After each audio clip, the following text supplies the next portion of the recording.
Sunday. How do we say Sunday in Hebrew?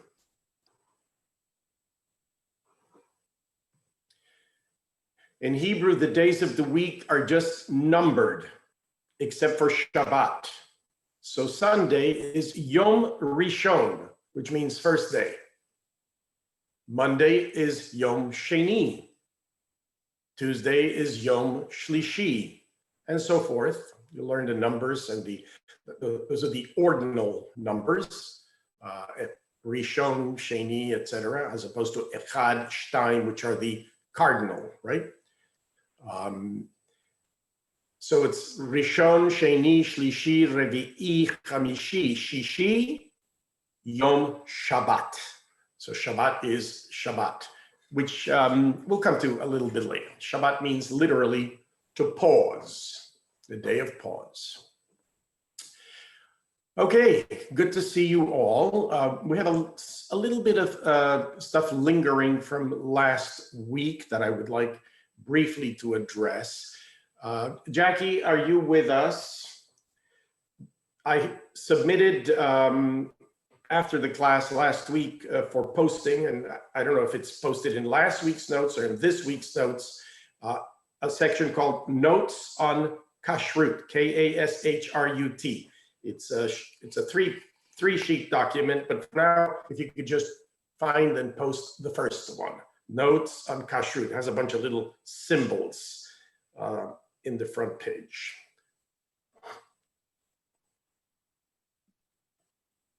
Are you there, Jackie? I'm always here. There you are. Give me 1 second, I'll get you shared.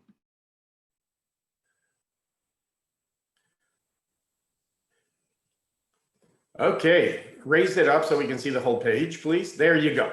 Remember we talked last week, as we talked about kashrut, about the different symbols that you will find in many kosher products in a supermarket.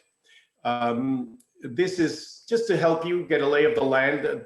This was done many years ago, so I mean this sheet, so I wouldn't be surprised that there are many other symbols. They denote that the item is kosher according to different rabbinic certifications. The OU, number one, is the most ubiquitous, and it means Union of Orthodox, comes from the Union of Orthodox Rabbis certification. So sometimes the product, as it says in the single line about, under category 3, still at the bottom, middle of category 3, a product may simply say kaf shin reish, which means kasher.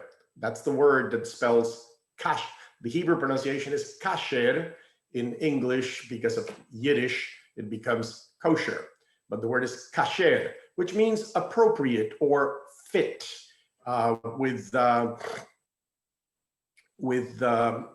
for kosher consumption. And the word kasher, as I said, can apply to other ritual objects. A Torah scroll, if it's fit for ritual use, it's kasher. If not, it is not. The opposite would be, in this case, pasul. That's for the Torah scroll, not for the food.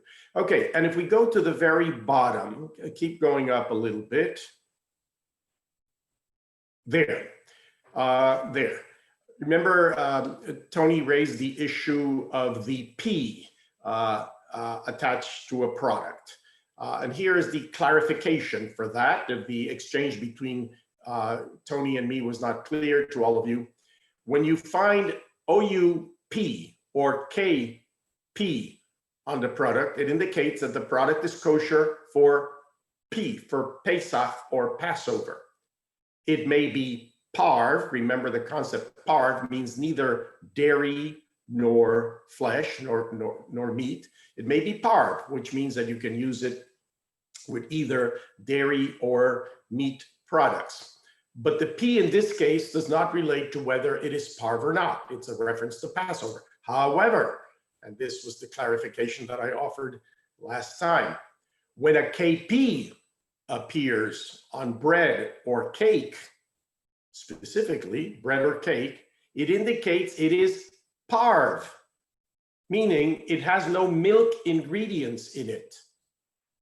but in no way does the P there indicate that it is fit for Passover. So you have to understand your product. And that's the, Tony threw that in last time, and I reinforced the fact that sometimes the P indicates parv, regardless of whether or not. So take a look at this sheet, the second side of the sheet, if you could flip to that, Jackie, indicates more information on Passover. And then go to page 3. If you want, you can go to the supermarket when things are safe to do so and appropriately socially distant, go on a kosher hunt. See if you can identify these items: a parv bread, a dairy bread,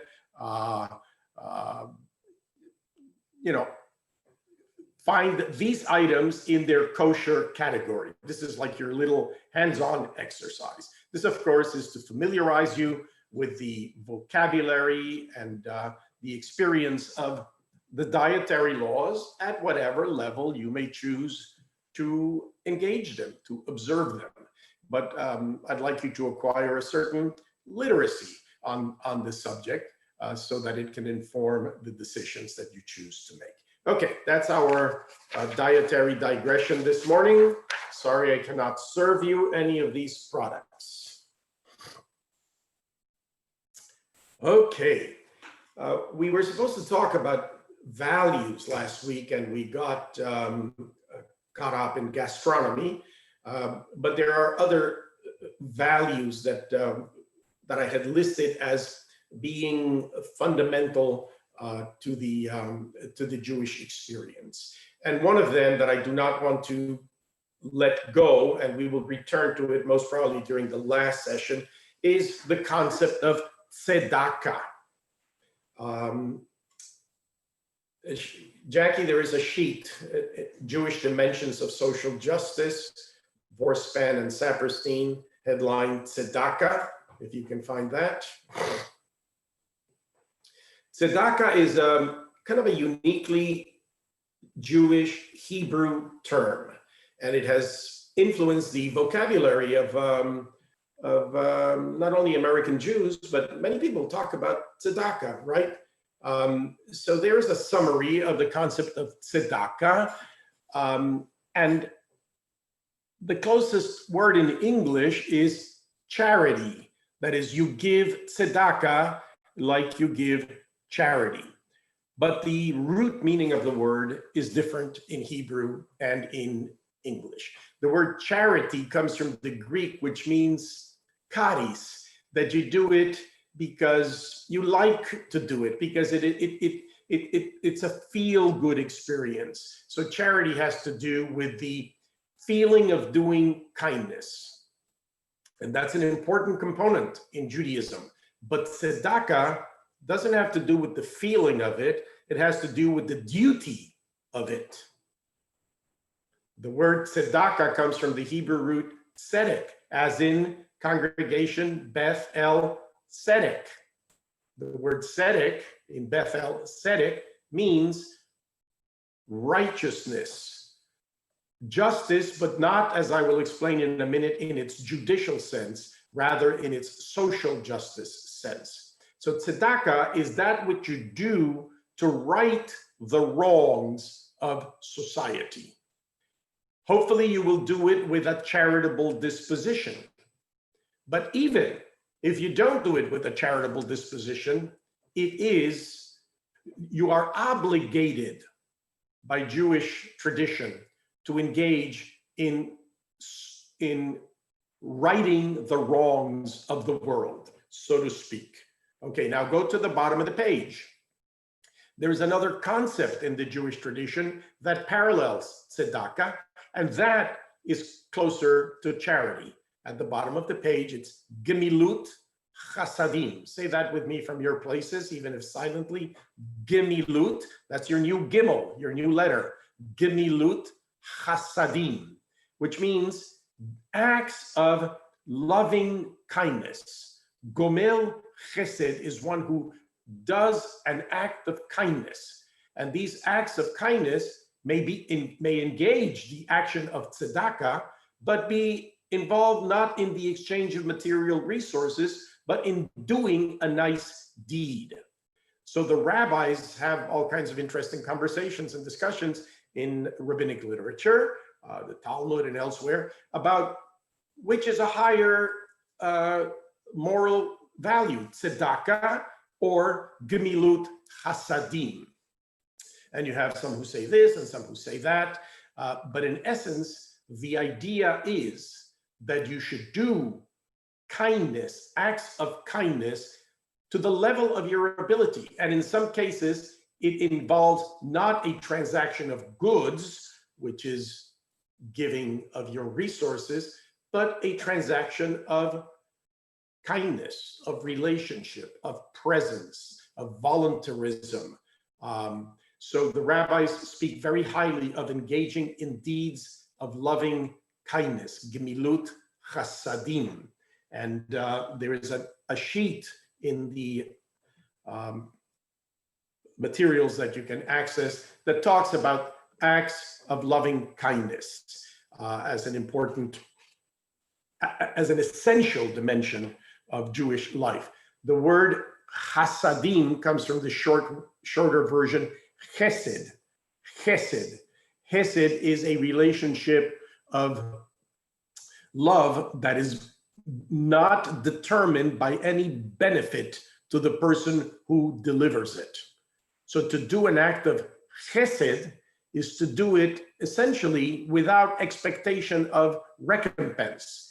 And the highest act of chesed in the Jewish tradition is attending to the needs of the deceased, of the dead, and in any way participating in bringing the deceased to a peaceful repose. So the act of throwing earth on the casket at the cemetery, that itself is considered an act of chesed, because it is the last thing that you can do for a person without expectation of reward or reciprocation or thank you from that person.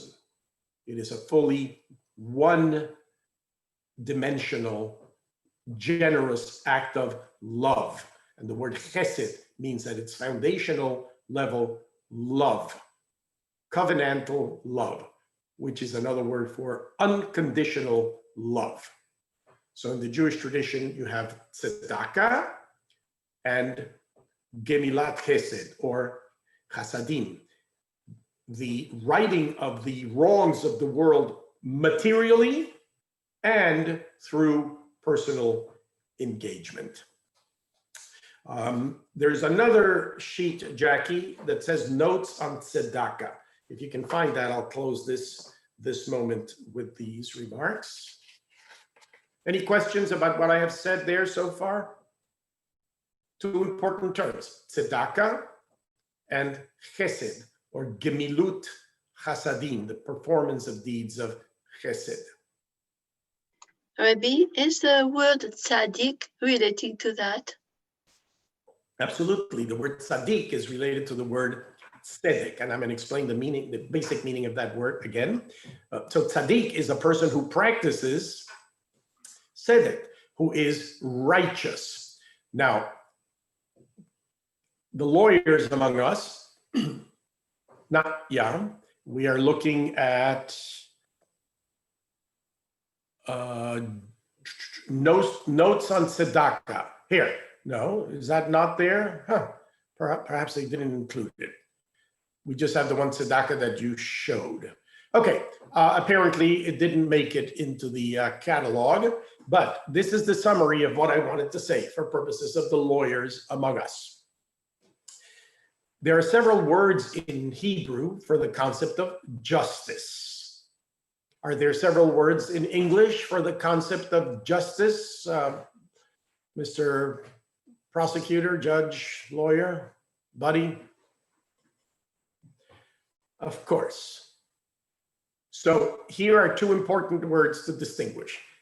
Mishpat, M-I-S-H-P-A-T. Mishpat comes from the same root as shofet, which means a judge in Hebrew. Mishpat is judicial justice, or what you might want to call retributive justice. Okay, so it's the justice that is implemented in a either punitive or reforming category, or to rectify damages, to deal with issues of capital punishment. That is mishpat. That is the law of the lawyers and the judges. However, there is the term tzedek in Hebrew, from which we get the word tzedakah. Tzedek does not have to do with lawyerly justice, does not have to do with judicial retributive justice. Tzedek is about distributive justice. How do we correctly realign society's reality so that there is a social justice operative, or the greater possibilities for it? So one is social justice, and that's tzedek, from which we get tzedakah. The other is mishpat, which is judicial justice. One is retributive, to use a judicial term. The other is distributive. How do we make sure that society is properly balanced, properly harmonized? That's tzedek, which gives us the word tzedakah. And both terms are used together in the charge given by God to Abraham at the beginning of Abraham's career. I have elected him to keep the way of God by doing what is right and just. Abraham is charged with doing tzedek umishpat, tzedakah umishpat. So society has an obligation to both: retributive and distributive, judicial and social justice. Tzedakah signifies primarily the social justice dimension. In contemporary lingo, you're going to hear the expression tikkun olam a lot. Tikkun olam is a Hebrew expression that means to repair the world. It means the world comes to us in a certain form. We have to improve it. And tzedakah is part of the agenda of tikkun olam, the repair of the world.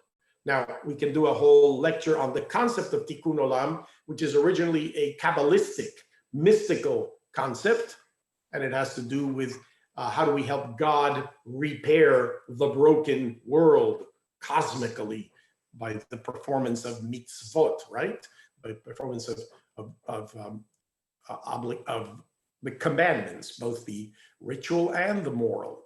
But in modern times, tikkun olam, which is a classic concept from the world of Jewish mysticism or Kabbalah, has been appropriated and adopted as part of the vocabulary of social justice in contemporary Jewish life.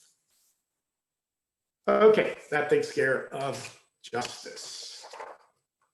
The other thing that we're going to get to Shabbat in a minute.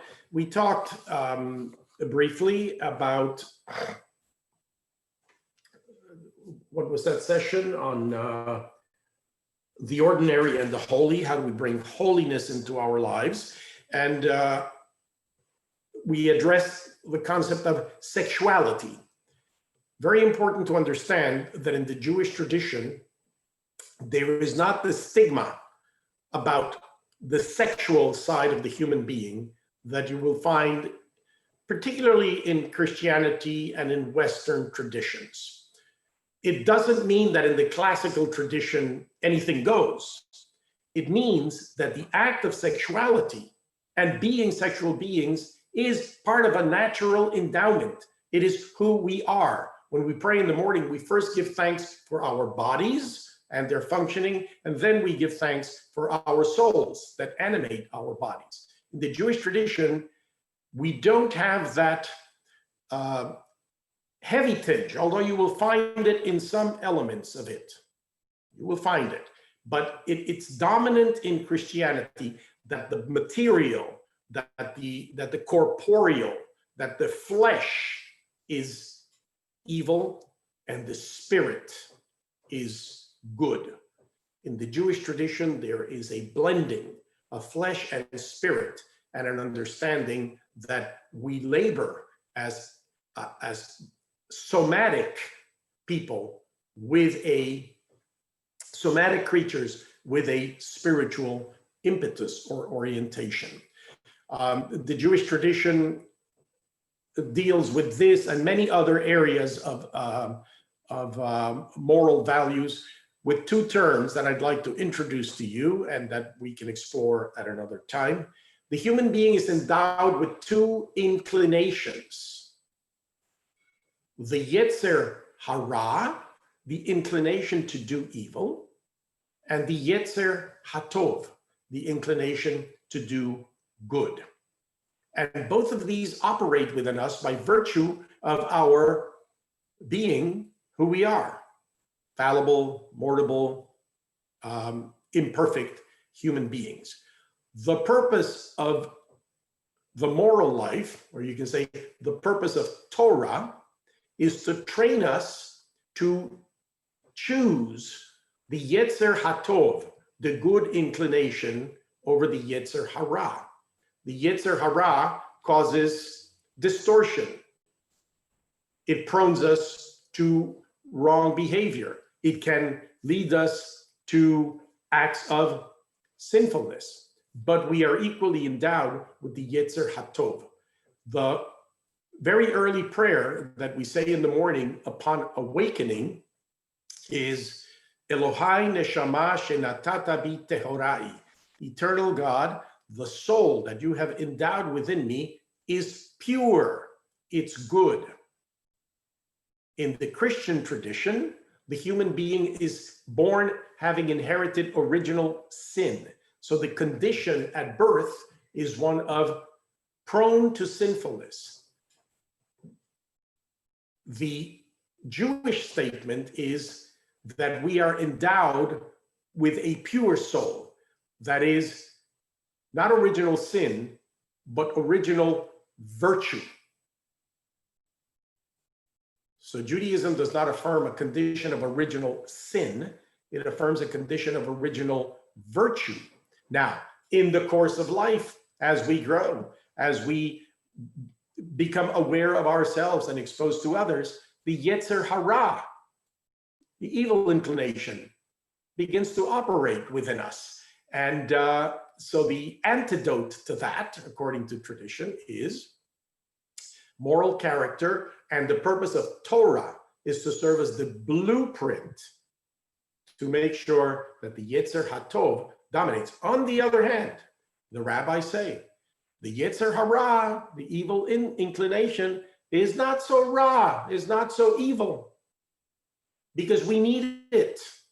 Were it not for that inclination, which they translate or give us an understanding of, not as being evil in and of itself, but prone to evil, the Yetzer Hara is the source of passion, both sexual passion and the passion to create, the passion to improve ourselves, the passion to succeed in business, the passion to succeed in learning.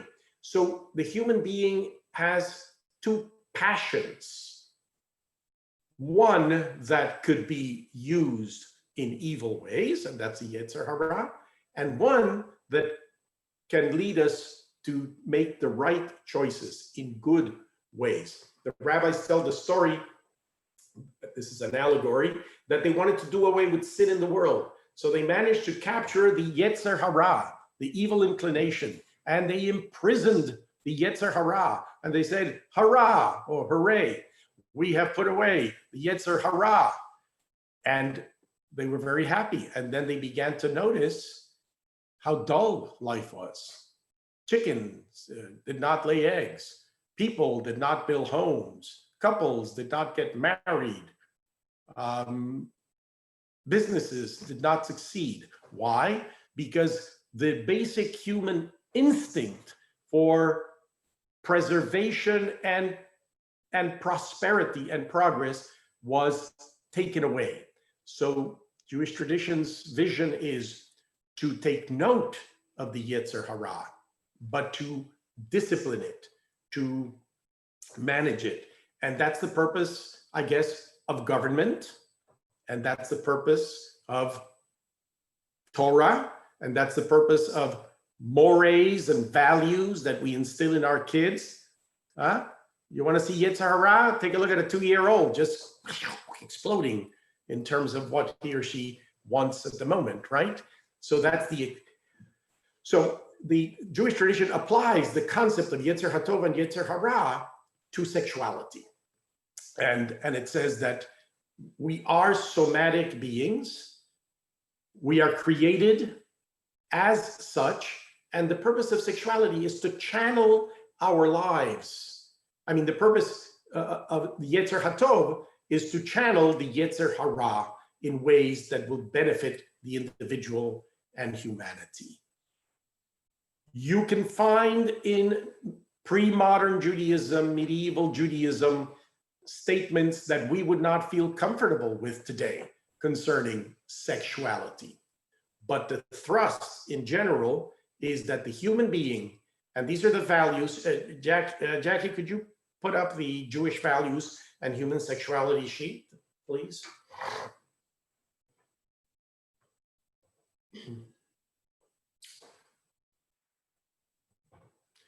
I feel like Dr. Ruth here. Okay, here we go. Okay, fundamental is the notion of Tselem Elohim, or Bet-Tselem Elohim. All human beings are created in God's image, which implies that God is God. God didn't create something inherently bad, right? So the physical, emotional, intellectual, and spiritual aspects of our being are inherently not dirty or base. They are sanctifiable. This is where the concept of Kedusha comes in. We can elevate ourselves to the values related with being created, Tselem Elohim, in the image of God. Kedusha, how do we bring Kedusha or holiness? While Judaism acknowledges the biological and physiological aspects of sexuality, it strives to add a sense of discipline and responsibility on how we behave towards others and ourselves. Because it is holy, the expression of sexuality must never be manipulative, abusive, self-destructive. That is what it means to be responsible in our personal and relational aspects of sexuality. Pikuach nefesh, the saving of a life. And this concept of pikuach nefesh needs to be applied to all aspects of personal and social engagement, the dignity, the inherent dignity and sanctity of life. So it's the notion of making responsible choices. Kavod hadriot, respect for all human beings. We enter relationships in respect. Tzniut, an element of modesty or decorum, meaning that there are certain things that we do publicly, others that are so intimate and so defining aspects of who we are as people that not everything is put out there. So this, I would say that this would be the Jewish response to just open the internet. You know what I'm talking about. Pleasure is an essential component of sexuality in Judaism. It is not just reproductive. In the Christian tradition, the purpose of sex is reproductive. In general, there are modern expressions of modern Christian theologians who would argue against that. But for Judaism, sexuality is not just procreational. It is recreational, gratification. It is pleasure. And even going back to the Middle Ages, the purpose of sexual relations is elevated to a holy dimension, and it is enjoined especially on Shabbat, because it is the day of rest, the day of love, the love between God and the community needs to be expressed transactionally in the domestic setting. And hence, Judaism is very explicit on the fact that sexual enjoyment among the elderly is not only appropriate, but kind of proactive, because the purpose of sexuality at the level at which you can enjoy it is personal growth, gratification. It is not a no-no. It is not a sin. It is not considered inappropriate when done within the proper structures of kedusha relationship. This would take a whole other talk, and you can do some reading about that. But the issue of LGBTQ is particularly relevant in contemporary society. All modern progressive expressions of Judaism, conservative, reconstructionist, reform, other than the Orthodox, regard sexuality to be a spectrum of expression and have ordained rabbis, have permit the officiation at covenantal ceremonies between individuals, couples, partners, to sanctify the union. That is the concept, okay? And in the Jewish tradition, then, it is not the gender issue that is important, but the sanctification issue that is important. We can take that in many other directions. Somebody posed a question in the chat that just disappeared. I just heard fast sober. What is the meaning of tzedek tzedek tirdof? Okay, we have a new bread just for Passover, and then gave the clerk a short lesson about Passover and bread. Very good. Is this Tony? What is the meaning of tzedek tzedek tirdof? That's the motto of our congregation, and it is a quote from the Torah. It means justice, justice you shall pursue. But again, not judicial justice, but social justice. Sometimes the word tzedek is translated as righteousness, a righteous society or righteous living, meaning tzedek tzedek, it's a repetition. When a word is repeated in Hebrew, it usually elevates it to the superlative. Not only tzedek, but a real tzedek tzedek.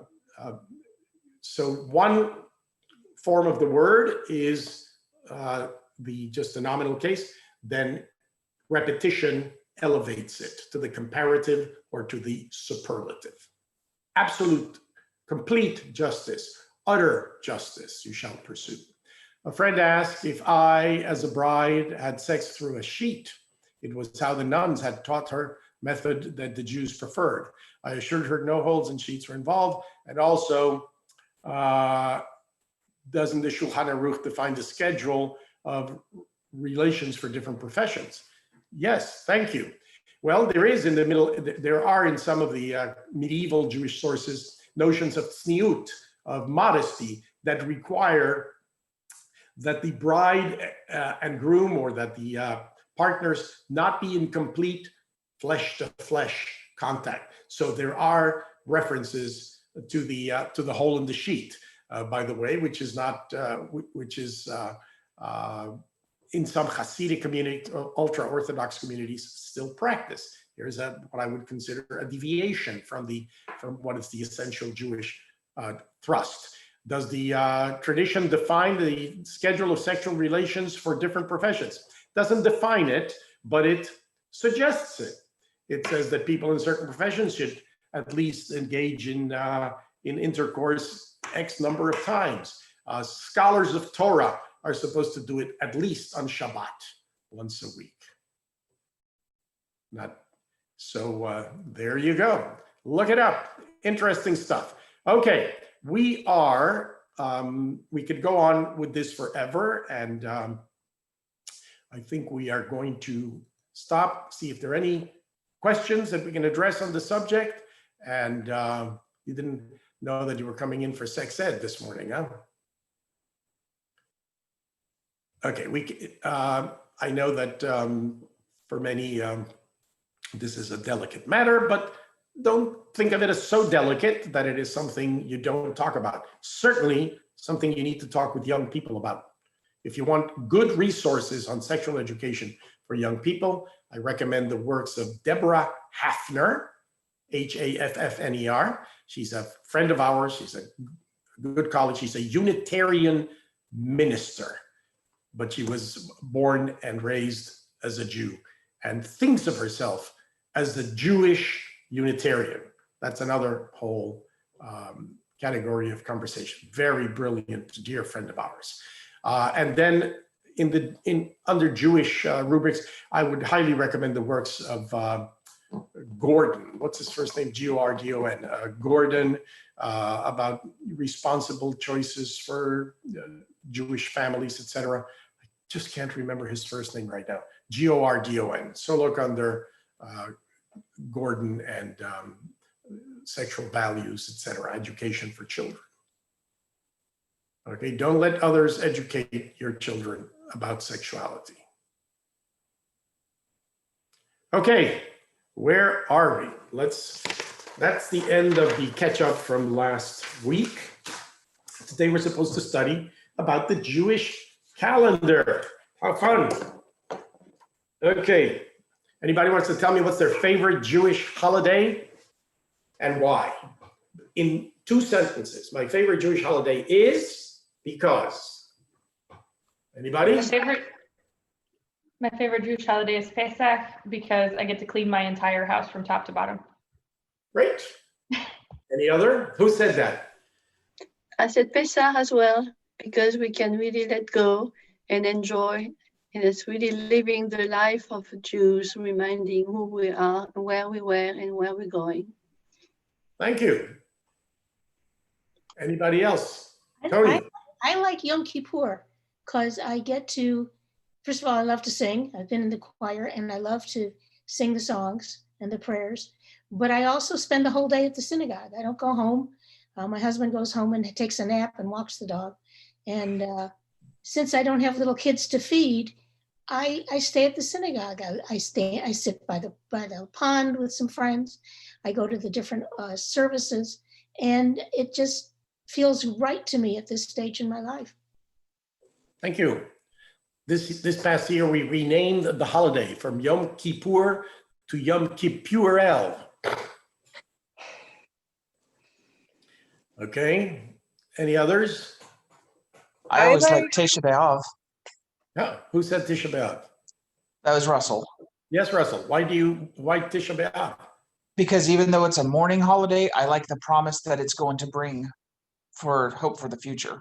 Yeah, very interesting. Yeah, the Midrash is that on the day that the temple was destroyed, the Messiah was born, meaning that there is redemption inherent in even the most destructive moment. That's a rabbinic teaching, which Christianity later used to show that, so Jesus is the Messiah, because he was born, well, not on the day of, but around that time. So it becomes an interesting point of conversation in middle-aged debates between Jews and Christians, to which Jews were subjected by the authorities in order to prove the superiority of Christianity. During the Middle Ages, there were many, many times that Jewish leaders were called to come to defend in public the tenets of their religion against a leading Christian cleric in order to prove the superiority of the Christian faith over the Jewish faith. And the debates didn't end after the debate ended, because in many cases, when the Jewish participant outshone the non-Jewish participant, they were expelled from the area or Jews suffered. So look under medieval disputations, medieval Jewish Christian disputations. There's a whole literature about that. Okay, so there are the holidays. We have heard about some of them. So how come sometimes Yom Kippur, the high holy days are early and sometimes they are late? How come sometimes Hanukkah is early and sometimes it is late? The lunar calendar, Uh-huh. because we base our calendar to the evolution of the moon, and of course we have discrepancy. Okay, so there's a discrepancy. Let's go dig a little bit deeper into that. How long is a month? About 28 days. Close. How long is a month in the Gregorian calendar, the civil calendar that we use? It depends Depends on on the the month. Depends on the month, right? 30 days at September, ta, ta, ta, ta, ta, ta, ta. Well, a month is 29 and a half days. That's the meaning of the concept. Month comes from moon, monatin, and it means the time that it takes for the moon to revolve around the earth. And that is 29 and a half days. If you multiply that times 12 months of the year, what do you get? Quickly, math. 29 and a half times 12.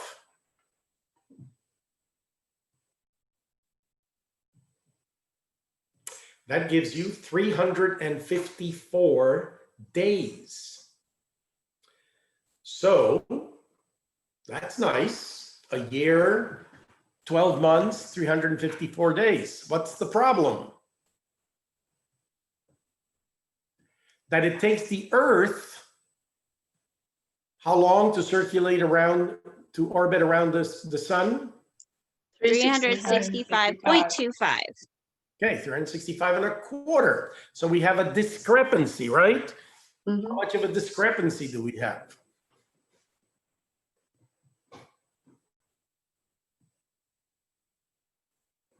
About 11. About 11 and a quarter days. Right. So in the civil calendar, we have the concept of the leap year. What does that mean?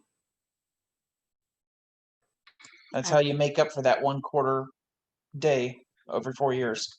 By adding every 4 years a day to February, right? So February can have 28 or 29 days. Well, in the Jewish tradition, we have a combination of the lunar and the solar calendars. So the Jewish calendar is not just a lunar calendar, as is the Muslim calendar. The Muslim calendar is just a lunar calendar. 12 months of 29 and a half days. That's why if you follow the Islamic calendar, the holidays, and you can tell especially by Ramadan, which is the most well-known, keeps changing. It can even change seasons. You know, it can be in the summer, it can be in the winter, it can be. In the Jewish tradition, the major holidays are seasonal holidays. Passover is a spring holiday. Sukkot is a fall holiday. They are seasonally conditioned, not all of them, most of them. So the calendar has to keep the holidays in season. You would not be able to do that if you followed only a lunar calendar. So you need to adjust the lunar calendar to the solar calendar. So in the Jewish tradition, we have a lunisolar or a solilunar calendar. Means it's a bridging of the two. And it's a pretty perfect astronomical adjustment. The way that we do it today goes back to the 4th century by a rabbi astronomer by the name of Rabbi Hillel the Younger. He was not the same Hillel that we quote all the time when we say, you know, if I'm not for myself, or et cetera, et cetera. Another Hillel, a descendant of his, he was the head of the, he was a great authority, and he brought together, in the way that we use it today, the solar and the lunar calendars. And this is what happens. Jackie, we have a sheet called the Lunisolar Jewish Calendar. Can you post?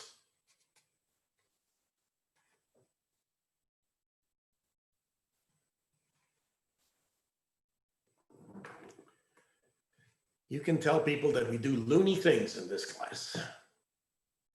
Here we go. Okay, there we have the lunisolar calendar. For those of you who are perfectionists, a month is 29 days and 12 hours and 793 of 1,080th of an hour. Each month is assigned either 29 defective or 30 full days. Okay, so here's the adjustment.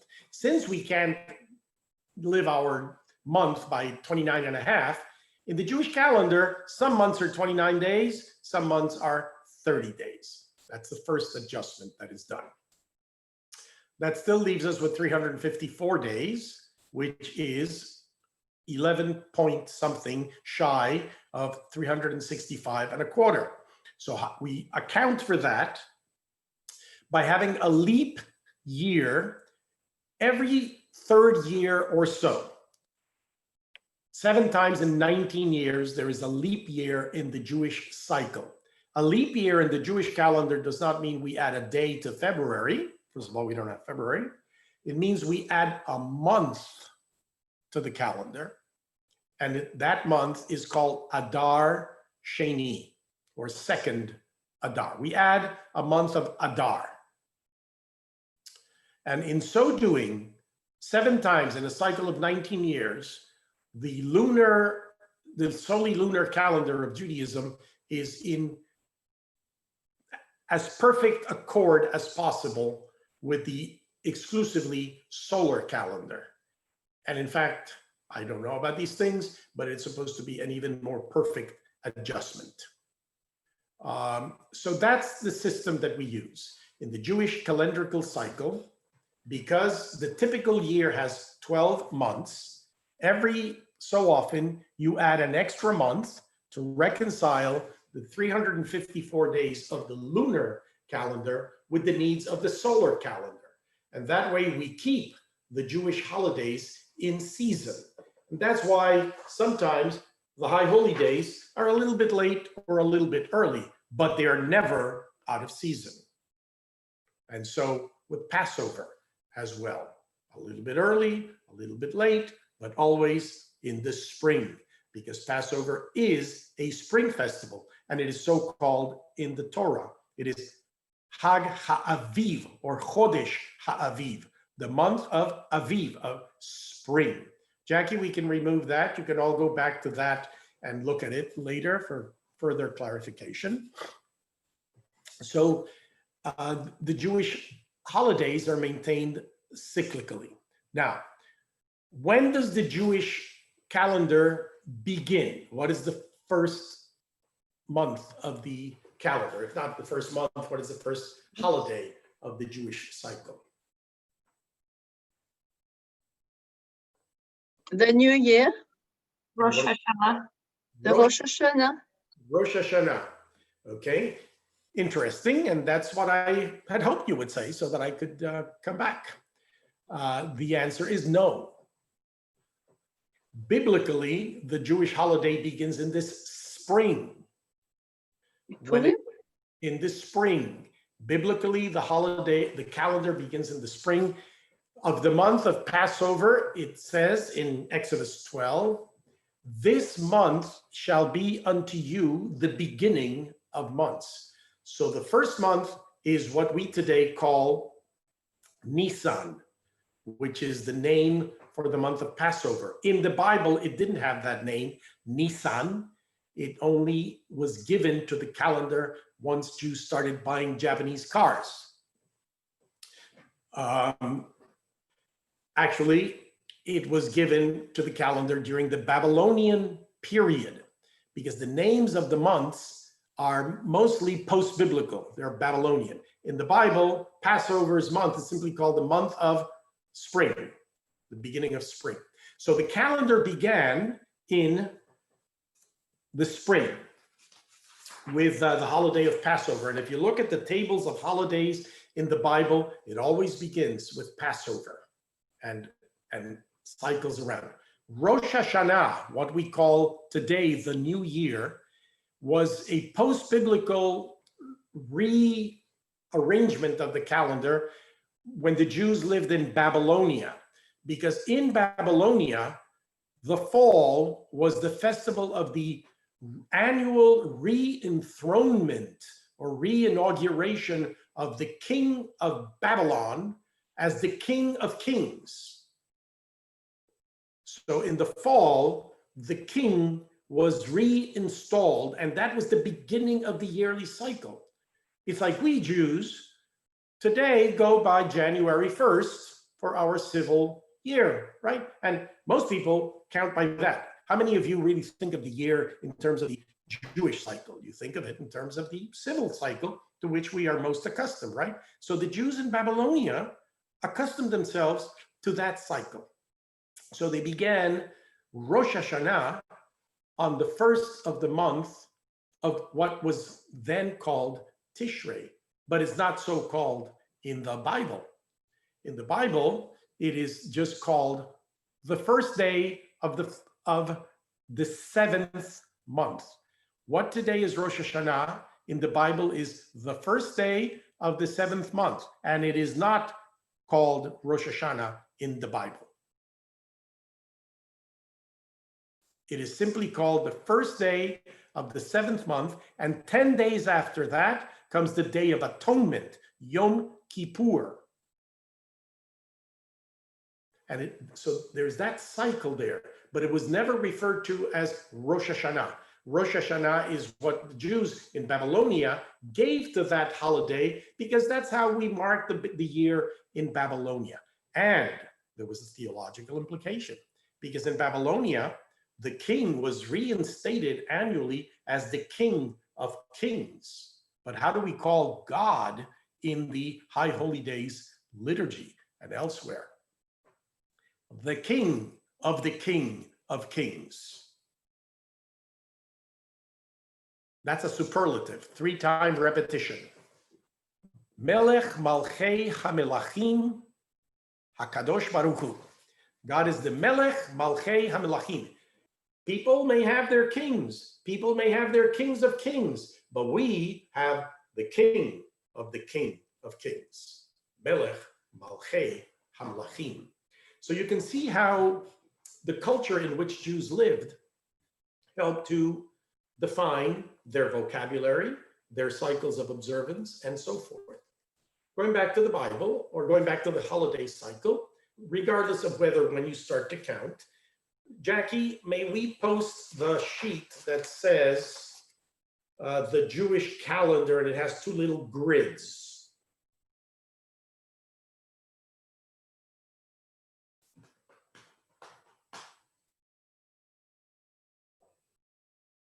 Perfect. Okay.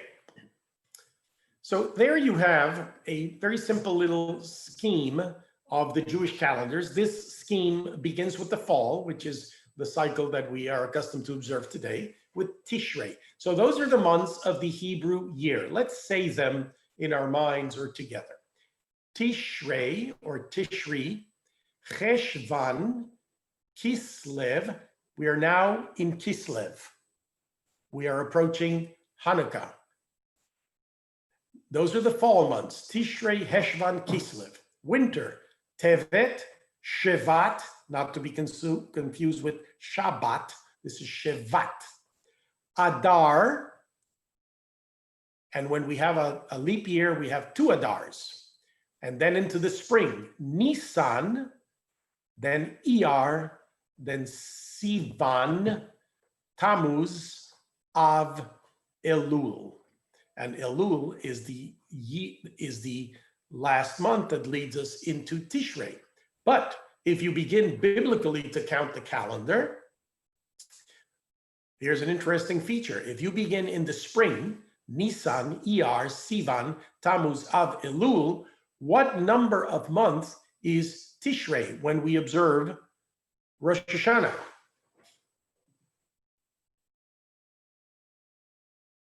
Okay, you all answered correctly, I'm sure. Tishrei is the 7th month. And that's why the first day of the 7th month is important. And it's a holy day, just like Shabbat, the 7th day, is a holy day. So biblically, what came to be known as Rosh Hashanah after the Bible was simply known as the first day of the 7th month, because the first month was in the spring. The holiday, the month that in the Babylonian period was called Nisan. So all of these names that we use for the Hebrew months are not biblical. They are Babylonian, Talmudic, post-biblical. And in fact, I was amazed to find out that some of these months exist in the Turkish calendar vocabulary till this day.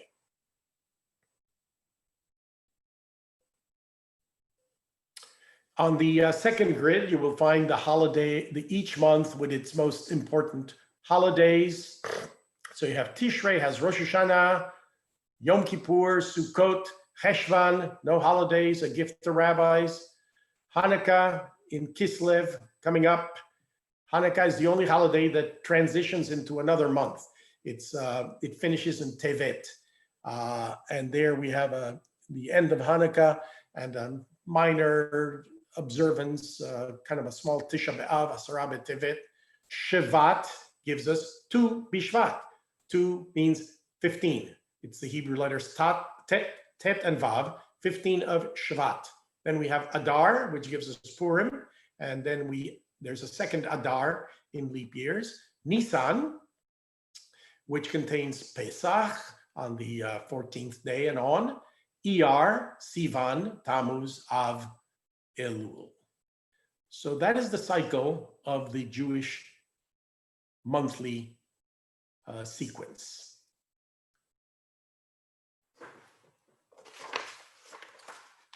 Okay, we can clear that.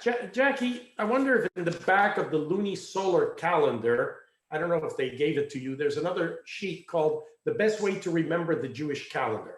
That's in the flip side of the lunisolar calendar that you showed me before. Can you find that?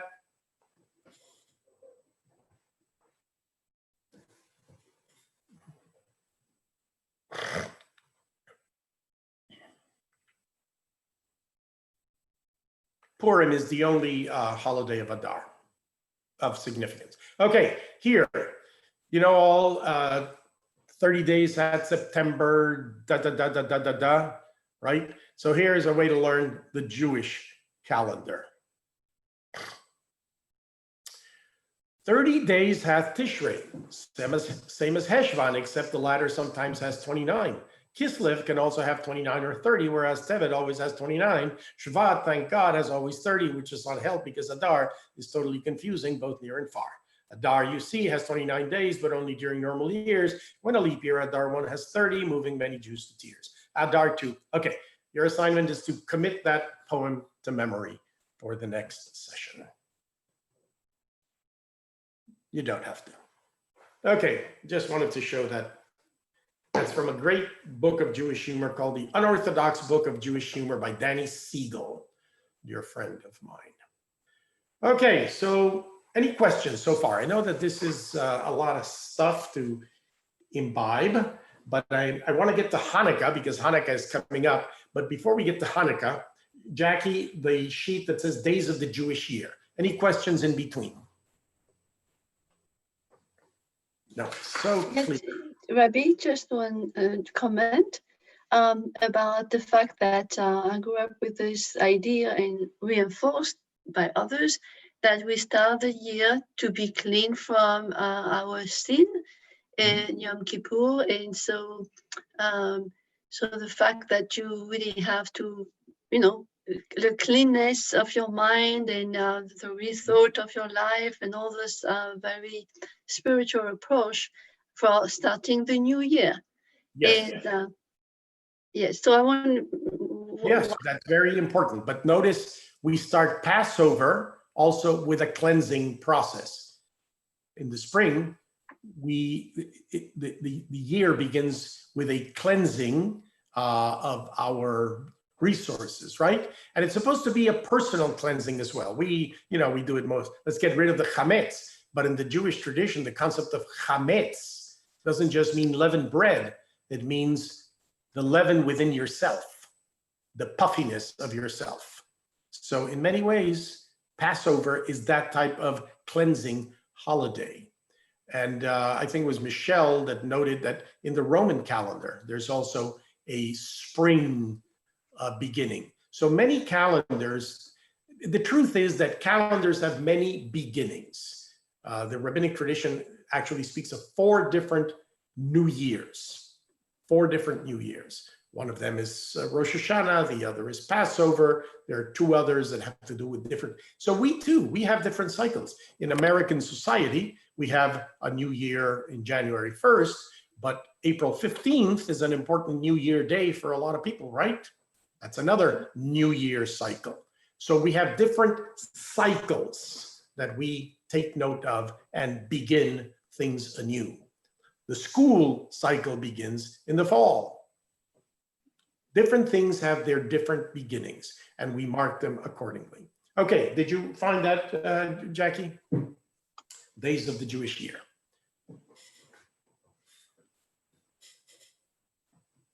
There we go. Okay, this is going to be the quickest survey of the holidays you have ever had. There are 3 main categories of holidays in the Jewish year. First, foremost, and most important is Shabbat. Shabbat, even though it occurs every week, is regarded the holiest day of the Jewish year. It is the day of rest from labor, celebration through prayer, study, fellowship. It is a celebration and reenactment of creation and of liberation. God created the world in 7 days. Liberation, we re-experience the Exodus from Egypt because Shabbat is a day of freedom, of liberation. So Shabbat has 2 central motifs, one cosmic, creation, one social, liberation, freedom. And when we sing the Kiddush, which Ali Pilot did so beautifully at the last Shabbat, we say, Zecher leMaaseh Bereshit, a day of the remembrance of creation, and Zecher Litziat Mitzrayim, a reminder of our redemption from bondage. Shabbat, cosmic, social, creation, liberation, the holiest day of the Jewish year, even though it comes every week. Next category of days of observance. Hey, Rabbi. Yes. Is this where you wanted me to ask my question about you and Cantor Melissa working on Shabbat? Okay. So if Shabbat is so holy, how come the rabbi and the cantor have to work on Shabbat, right? Okay, it's a matter of how you define work, right? And I'm going to give you 2 levels of answers here.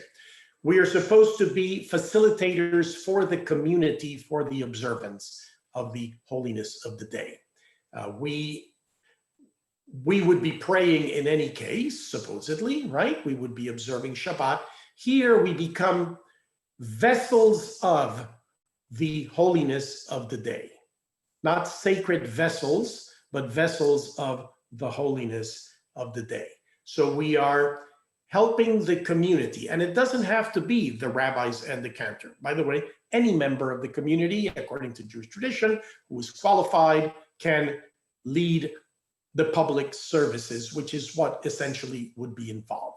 So it's not considered work, it's considered, by the way, the term is avodah in the sense that the sacrifices at the temple were the service of the ancient priests. In the Jewish tradition, that services of sacrifices gives way to the service of the heart. That's what it's called.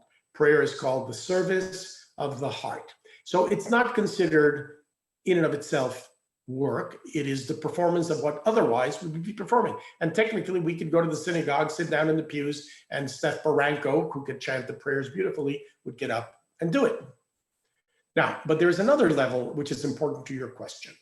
And that is, how come if you are not supposed to make a living from teaching Torah, rabbis and cantors are paid for teaching Torah? There's an explicit statement in the Talmud, you're not supposed to make Torah a spade to dig with. A spade to dig with, which means something to exploit, something to... So how come I am paid for being a teacher of Torah. I am not paid for being a teacher of Torah. I am paid for the time that otherwise I could invest in making a living, but abdicate in order to be a teacher of Torah.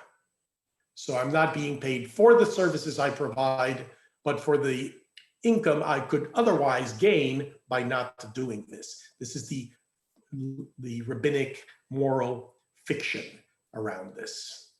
You understand? Torah is of invaluable nature. You cannot pay for it. So I am not being paid for teaching you Torah.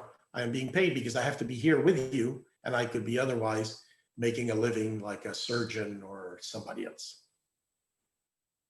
So that's an interesting way of interpreting the infinite value of the tradition and the fact that people devote themselves to cultivate it and to share it. Hope that helps. Okay, we talked about Shabbat, first category of days. Second is high holy days. These are known in the tradition as Yamim Noraim, the days of awe. And Rosh Hashanah has various names in the tradition, as you can see in there: the day of the creation or renewal of the world, Yom Hadin, the day of judgment, Yom HaZikaron, the day of remembrance, Yom Teruah, the day of the sounding of the horn. The last three, Din, Zikaron, Teruah, are names that are used for it in the Torah, because the Torah never refers to it as Rosh Hashanah. Later, the concept of it being the renewal of creation was added. Then there are 10 days in between, and comes Yom Kippur, which is a Torah holiday, a day of atonement and forgiveness, of fasting, prayer, reconciliation. So these holidays are the days of personal renewal, of personal and social renewal, the new beginning of the self. Passover in the spring is the renewal of the people. Passover is a collective peoplehood, national holiday. The Jewish people were born on Passover. The world was born on Rosh Hashanah. So on one, we deal with the personal renewal. On the other, we deal with the sense of the people of Israel being birthed into freedom and then moving on to Sinai to receive the Torah. Which brings us to the three pilgrimage festivals. If we go by the Rosh Hashanah cycle at the beginning of the year, the first of the three pilgrimage festivals, which are known as Hagim, or seasonal holidays, is Sukkot. It comes 5 days after Yom Kippur, and it is the harvest festival, the ingathering of fruits. So you see it has an agricultural level, also has a historical memorial. We live in booths to remind us of our journey through the desert to the promised land. So it has an agricultural level, a historical level. It ends with a holiday known as Shmini Atzeret, which was a fertility-oriented day in ancient times. It was a celebration of Thanksgiving for water as a fertilizer of the earth. In the Middle Ages, another day, or in the Talmudic period, another day was added known as Simchat Torah. And that's when we complete and begin again the reading of the Torah. So that's another kind of new year, right? The beginning of the Torah, the ending of the Torah, many different cycles. Okay, and then we come to Passover in the spring. Could we raise that a little bit, Jackie? Passover is the festival of freedom. Biblically, it is 7 days. In the later Talmudic period, in the Middle Ages, early Middle Ages, an additional day was added to Passover and to each of the three festivals and to Rosh Hashanah in order to ascertain the correct day of observance. Only among Jews living outside of the land of Israel. In the land of Israel, it remained biblically 7 days for Passover, 8 days for Sukkot, 1 day for Rosh Hashanah. Shavuot, which is 1 day biblically, became 2 days. Now, these were considered temporary adjustments that would be eliminated, quote, when the Messiah came, or if you lived in the land of Israel. In the land of Israel, till this day, the observance is biblical, that is 7 days for Passover, except that Rosh Hashanah took hold for 2 days, even in Israel, because it was brought back by the Jews as they came back to live in the land of Israel, and they didn't want to give up the second day, and it is defined as being one long day instead of 2 separate days. Okay, back to Passover. Passover has 3 layers, not just agricultural and historical. Passover begins as a shepherd's holiday. And what is the first indication in the Bible about Passover? Sacrifice the lamb, right? It's a lamb sacrificial holiday. And when are lambs birthed? In the spring. So it has a shepherd's background. And that is the name that we give to that part of the holiday. It is Pesach. Pesach comes from the word Pasach, which refers to the Paschal lamb experience. The word Paschal that you find in Christianity comes from the word Pesach. Technically, the first day of Passover, the first night, is Pesach. The rest of the week is the festival of Matzot, the festival of matzah. Okay, so it has a shepherd's layer, and then it develops an agricultural layer. It's a grain harvest festival. It begins the grain harvest that will complete itself 7 weeks later with Shavuot. Barley during Passover, wheat on Shavuot, according to the biblical calendar. So it's an agricultural festival. You clean up your granaries, you begin again. And then historically, the added level is that it is the holiday of our liberation from Egyptian bondage.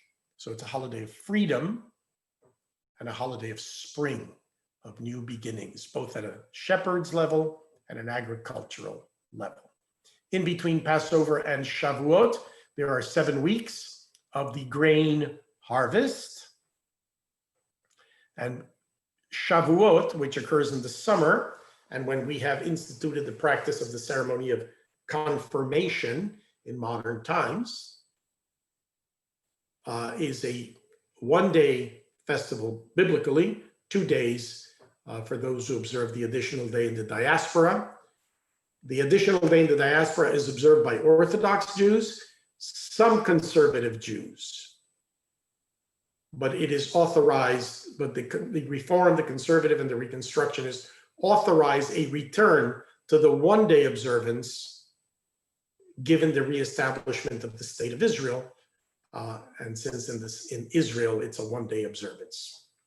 So most non-Orthodox Jews, if they observe the festival, will do Shavuot for 1 day. Passover kind of retains a whole. I know many even very non-practicing Jews in other ways who somehow still do Passover for 8 days, or they think of it as an 8-day festival. Biblically, it's a 7-day festival. I keep 7 days of Passover. Shavuot has various names associated with the harvest. It is later then also named the festival of the giving of the Torah, Zman Matan Toratenu. Why? Because the Jews left Egypt on Passover, and then the rabbis calculate that they arrived at Sinai 7 weeks later, and they named that day the day of the giving of the Torah. It is not so named in the Torah. It is a rabbinic designation of the biblical holiday of Shavuot, which means weeks, the festival of weeks, 7 weeks. It's also a festival of harvest, first fruits, and so forth. And Shavuot brings to a conclusion the cycle from Passover to this moment. So it is also known as Atzeret, which means closure, as the 8th day of Sukkot is known as Shmini Atzeret, the 8th day of closure or conclusion. Those are the 3 major categories of Jewish holy days. Shabbat, the High Holy Days, and the 3 pilgrimage festivals. They're called pilgrimage because in ancient times, people would go up to the temple in Jerusalem at this time to offer special festival sacrifices and festivities. Ideally, the Paschal lamb was offered at the temple. Not everybody could do that. There are minor festivals in the Jewish calendar, and the 2 minor festivals are Purim and Hanukkah. The fact that we call them minor festivals does not mean that they're festivals for minors only. They're just not they're not considered holy days like the others. They're more holidays. Purim is mentioned in the Bible, but not in the Torah. It is in the book of Esther, which is part of the 3rd section of the Bible. Remember, we talked about the Bible having 3 parts: Torah, prophets, writings. The book of Esther is a Megillah, a little scroll in the writings. And it tells of an event in the 5th century BCE among the Jews of Persia. And like many spring festivals or pre-spring festivals, it is a carnivalesque holiday. The story of Purim is kind of a spoofy story. It's supposed to be spoofy. And Purim is observed with, more outrageous celebration and costumes and et cetera, et cetera. So Purim is the Jewish carnival, or the Jewish, what in the Christian calendar becomes Mardi Gras. It's our carnival. Now, the word carnival has a specific meaning. It means farewell to meat. You're not supposed to eat meat. That association is not made with Purim. We're supposed to exchange gifts of foods. Now, the other minor festival is Hanukkah. Hanukkah is not biblical.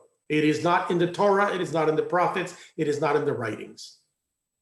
The original narrative is contained in the book of Maccabees, which are extraneous to the Bible. They're part of the collection of books known as the Apocrypha. And the holiday is also treated in the Talmud, in the rabbinic literature. And its meaning is transformed in the rabbinic literature. Let's go to the sheet on Hanukkah, if we could. How many sheets on Hanukkah do we have? Well, there is among your handouts a sheet called Shedding Light on Hanukkah. I want to go to the back of that sheet, Jackie. It's called The Hanukkah Story. It's in the back of the Indianapolis Star article that I wrote in 1998 about Hanukkah. Gives you a little background, historical and celebrational. But go to the back of that sheet, The Hanukkah Story.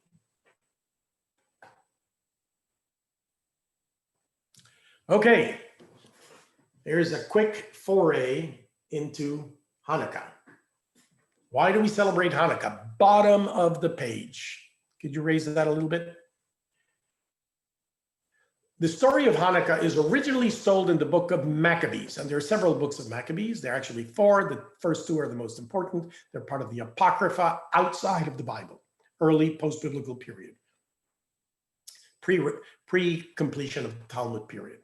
Later, when in the Talmud, the story of Hanukkah is told, this is how they tell it, bottom of the page. Our rabbis taught, on the 25th of Kislev, begin the 8 days of Hanukkah, which are days on which mourning and fasting are prohibited. For when the Greeks entered the temple, they defiled all the oil in it, and when the Hasmonean dynasty defeated them, they searched and found only 1 jug of all of it with the official seal of the high priest, enough to burn for 1 day. But behold, a miracle happened, and the oil lasted for 8 days. In the following years, these days were appointed as a festival on which Hallel was said. Hallel are psalms of praise, the same psalms that we recite for Passover, Shavuot, and Sukkot. So we don't recite Hallel on Purim, which is a biblical holiday, but it was instituted for Hanukkah, which is a non-biblical holiday. So here's the reason why the rabbis say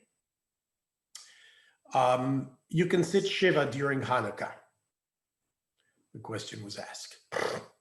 But you do not do public expressions of mourning. So you attenuate the funeral service a bit. Okay, so what's the reason here? lack of oil, right? Miracle of miracles. God caused a miracle. Where's all the adventure of Hanukkah? Well, let's go back to an early source written 120 BCE by in the books of Maccabees, recounting the events itself. Bottom second from the last. Maccabeus and his men. Maccabeus is Judah Maccabee, the son of Mattathias, right? The sons of Mattathias, the priest, were 5. Judah was the head of them. They revolted against the Greco-Syrians. They expelled them from Jerusalem. They rededicated the temple. That's a summary of the story. It's a military victory over the Greco-Syrians in the year 165, 168 before the Common Era. 168, 165. Okay, and this is what the original source tells us. Maccabeus with his men led by the Lord recovered the temple and the city of Jerusalem. He demolished the altar erected by the heathens in the public square and their sacred precincts as well. The Greeks had erected altars and monuments to their gods in the city of Jerusalem. When they had purified the sanctuary, they entered the temple, they purified the sanctuary, they constructed another altar, they struck fire from the flints, they offered the lights and the showbread. The sanctuary was purified on the 25th of Kislev. The joyful celebration went on for 8 days. It was like Sukkot, for they recalled how only a short time before they had kept the festival while living like animals in the mountains. And so now they carried lulavim and etrogim, and they chanted hymns to God, Hallel, who had triumphantly led his people to purification of his temple. And a measure was passed by the public assembly that the entire Jewish people should observe these days every year. This is reiterated in a bit different form in each of the other sources. So what's missing here? What story is missing? Anybody? You can talk. No miracle. No miracle. Where's the oil? No miracle of the oil. Why is Hanukkah 8 days, according to this source? It was like Sukkot. Sukkot was the last festival, a month and a half before. They couldn't observe it because the temple was in the hand of the Greeks. So they said, oh, we have the temple. Let's have a belated Sukkot celebration. So they observed Sukkot. Sukkot is an 8-day festival. Hanukkah becomes an 8-day festival. And they celebrated in the way that I've celebrated Sukkot. They sang Hallel, and they carried lulavs and etrogs. So that's a historical reason that Hanukkah is an 8-day festival, not because of a little oil decanter that lasted for 8 days. That's the miracle story that succeeds the historical narrative. The reason is Hanukkah is a belated Sukkot. It's an 8-day holiday, just like Sukkot would have been. Clean the screen, please. So the purpose also, pardon, Rabbi, I cut you. There's just something about another darkest day of the year, the 8 days, the darkest days of the year in terms of light. Yeah, this is the season of winter when many other people celebrate festivals of lights, right? Christmas is a festival of light. Diwali among the Hindus is a festival of light. Even modern celebrations among African Americans in our country, Kwanzaa, have come to focus on that. This is the season when the days get dark and we want light. It is like daylight saving, let's bring in some light. Let's save the day. Let's save the light. So the reason I wanted to highlight that is so that you can understand that the holidays, like all aspects of the Jewish experience, which is a human experience, have different stages and different interpretations and different levels of understanding. The story of the oil is a lovely little story, but it is a story. It has nothing to do with the original Hanukkah. It is how the rabbis wanted to justify it later. Why? because the rabbis didn't like the Maccabees. They want to de-Maccabeize the holiday because the Maccabees become the ancestors of the Herodians, and the Herodians oppress the people. So, and the rabbis are living now under the Romans, and they want to quash any tendency among the people to revolt against the Romans, just like the Maccabees have revolted against the Greco-Syrians. So they tried to tame the holiday. Little emphasis on the military component of it, because they don't want the Jews to do exactly what the Jews did in the year 70, revolted against the Romans. And what happened? Squashed the end of Jerusalem and of the temple. It was destroyed. So the rabbis were pacifists in a sense. They understood the realities of living under the Roman Empire, but the zealots, elements among the people, and some rabbis who participated in that mentality, Rabbi Akiva is said to have been the patron of the revolts against the Romans. But what happens to Hanukkah, it has becomes a miracle story as opposed to a story of the success of a revolt. For those two reasons, they want to tame the passion of military revolt against the Romans, and they want to de-emphasize the Hasmonean Maccabean dynasty that becomes oppressive of the people after they take power, and actually go into cahoots with the Romans and oppress the people. The rabbis did this in other ways.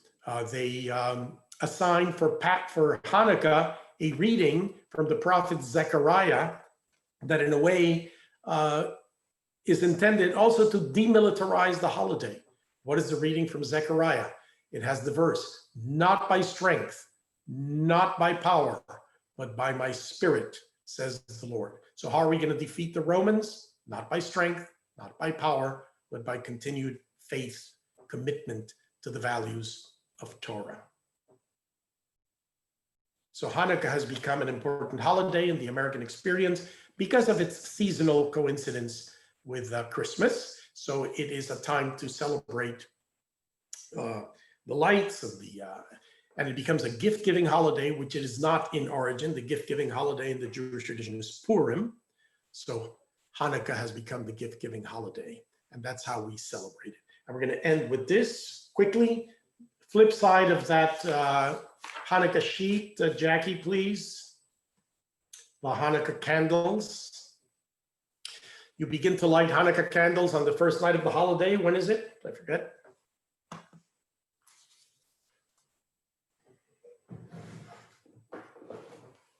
I have to check my handy Jewish calendar. The first night of Hanukkah, December 10th, right? So Jackie, are we going to that? There we go. On December 10th, you light the first light of Hanukkah. There are the blessings, there is the ritual, and there are 3 blessings that you say on the first night, 2 blessings on every succeeding night. The 3rd blessing, which is said on the first night, is the Sheheyanu, which is the prayer that you say for joyous occasions. The important thing that I wanted to notice here, and it's not, I hope it is clear here. On the first night of Hanukkah, you situate the menorah facing you with the shamash, which is the guide light in the center. Can that be pointed to? I don't know if, do you see my pointer there? No. With the shamash in the center, and then just the first candle way to the right. And you light the shamash, say the blessings, and then light the first candle way to the right. On the next night, you place 2 candles, way to the right, and then next to it. And then you light the shamash, say the blessing, and light the second candle, and then the first candle. On the 3rd night, as you have on the left menorah, you would put 3 candles like that, light the shamash, say the 2 blessings, and then you light the candles from left to right. So the point is simple. You place them from right to left, but you light them from left to right, meaning you light the new day first. So on the first night, only the furthest candle to the right. Second night, 2 candles, lighting always the first candle from the left to the right, so that at the end of the holiday, you have the full menorah as it is there, and you are lighting them from full left to full right. So that's a simple rule. You place them from right to left, but you light them from left to right. And the appropriate way of doing it is you light the shamash, you say the blessings, then you light the candles. And on Shabbat, you do the Hanukkah lights before you do your Shabbat lights. Okay, we didn't delve into the specifics of other holidays, but I wanted to give you a scheme. Go read. The best way to learn about the holidays is to engage them as they happen. And it's good to see many of you with us on Shabbat services. The books that you have very helpful information about Shabbat. I want to encourage you to get the book by Anita Diamond called Living a Jewish Life. She has 2 books in our bibliography, Choosing a Jewish Life and Living a Jewish Life. Choosing a Jewish Life is specifically for the conversion experience. Living a Jewish Life is a very good guide to Jewish, a manual of Jewish observance and celebration. Okay, let's call it a day for the class. Let me ask those of you who connected with me earlier with your interest in conversion to remain on, and we will engage in some conversation. Jackie, we can remove that and wave hellos and say goodbye. And then those of you with whom I have exchanged notes over the past week can join me. Thank you all for joining us. Have a great Thanksgiving. Oh, here's the thing. Thanksgiving, which we are celebrating this coming week, is based on the biblical holiday of Sukkot. When the pilgrims established the holiday, they alluded to the biblical festival of Thanksgiving, which is Sukkot. And what is Hanukkah? A belated Sukkot. So Sukkot and Thanksgiving are both connected by Hanukkah, or Hanukkah and Thanksgiving are both connected by Sukkot. I've really confused you now. Okay, let's take